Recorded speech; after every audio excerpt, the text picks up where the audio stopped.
بڑی سے بڑی بات پر ہار نہ ماننے والے اکثر چھوٹی چھوٹی باتوں پہ ٹوٹ جاتے ہیں۔ ہم اچھا ہونے یا اچھا بننے کے باوجود کسی نہ کسی کہانی میں برے ہوتے ہیں۔ ضرورت سے زیادہ اچھے بنو گے تو ضرورت سے زیادہ استعمال کیے جاؤ گے۔ زندگی آخر کار رلا ہی دیتی ہے، پھر چاہے ہم اپنے ماں باپ کے کتنے ہی لاڈلے کیوں نہ ہوں۔ میں جانتا ہوں کہ میں کچھ تو ہوں، کیونکہ میرا رب کوئی بھی چیز بیکار نہیں بناتا۔ زندگی کچھ ایسے بے معنی ہو گئی ہے کہ انسانوں سے تعلقات ٹوٹتے جا رہے ہیں اور اپنوں سے بہت دور ہوتے جا رہے ہیں۔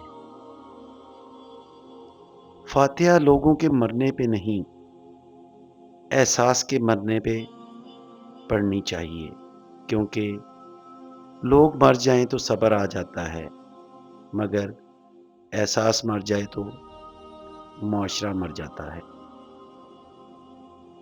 دعا انسان اور اس کے پروردگار کے درمیان ایک خوبصورت رشتہ ہے جو ازل سے ابد تک رہے گا۔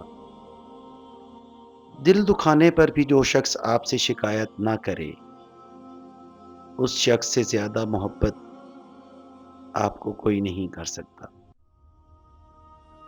جس چھاؤں سے عزت نفس زخمی ہو، اس چھاؤں سے دھوپ بہتر ہے۔ اندر سے ٹوٹا ہوا انسان باہر کے لوگوں کے بھی کسی کام کا نہیں ہوتا۔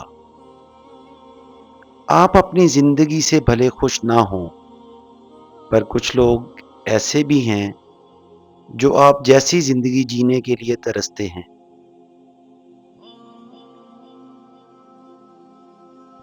آپ کے بارے میں 10% جاننے والے لوگ دوسرے لوگوں کو 100% بتا رہے ہوتے ہیں۔ جس دن یہ سمجھ جائیں گے کہ سامنے والا غلط نہیں، صرف اس کی سوچ ہم سے الگ ہے، اس دن زندگی سے بہت دکھ ختم ہو جائیں گے۔ محبت دلوں پر وہ کام کرتی ہے جو صابن جسم پر اور آنسو روح پر کرتے ہیں۔ کاش انسان بھی نوٹ کی طرح ہوتے کہ بندہ روشنی میں کر کے دیکھ لیتا کہ اندر سے کیسا ہے۔ کبھی کبھی ہم تھک جاتے ہیں یہ ثابت کرتے کرتے کہ بے شک ہمارا طریقہ کار غلط تھا، پر ارادہ نہیں۔ دکھ تب ہوتا ہے جب ہماری نیت صاف ہو اور اگلا ہمیں غلط سمجھے۔ اگر دنیا کو فتح کرنا چاہتے ہو تو اپنا لہجہ دھیما رکھو، کیونکہ لہجے کا اثر تلوار سے بھی زیادہ ہوتا ہے۔ مرد کا زیادہ ہنسنا اس کے وقار کو برباد کر دیتا ہے۔